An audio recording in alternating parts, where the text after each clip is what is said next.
স্থিত কায়রো জাতীয় জাদুঘর এটি, যা মাতহাফ দুয়ালি আল কাহিনা নামে পরিচিত। এই জাদুঘরে ইসলামের অনেক নিদর্শনাবলী রয়েছে।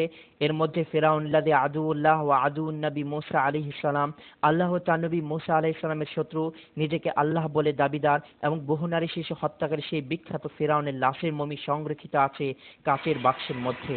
ফেরাউন বা দ্বিতীয় রামসিস 1235 খ্রিস্টাব্দের শতাব্দীর পূর্বে নীল নদে ধ্বংস হয়ে ডুবে যায়। সূরা আনফাল 54 নম্বর আয়াতে আল্লাহ পাকের ঘোষণা ফেরাউন সম্পর্কে, আউযু বিল্লাহি মিনাশ শাইতানির রাজীম, বিসমিল্লাহির রহমানির রহিম।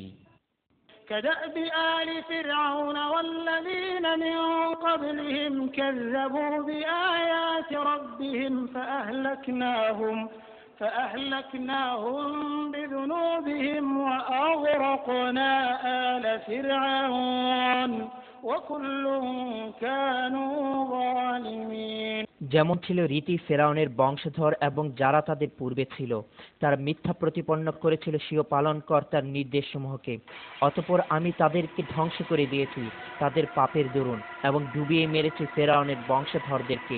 বস্তুত এরা সবাই ছিল অত্যাচারী জালেম। 2831 খ্রিস্টাব্দে আবিষ্কৃত হয় ফেরাউনের লাশটি। দীর্ঘ 3116 বছর নীল নদের গর্ভে ডুবে থাকে তার লাশটি। না কোনো মাছ তার শরীরের কোনো অংশ খেয়েছে, না শরীরের কোনো অংশ পচে গেছে বা নদীর স্রোতে ভেসে গেছে তার লাশটি। এটাই কি আল্লাহর অস্তিত্ব প্রকাশ পায় না?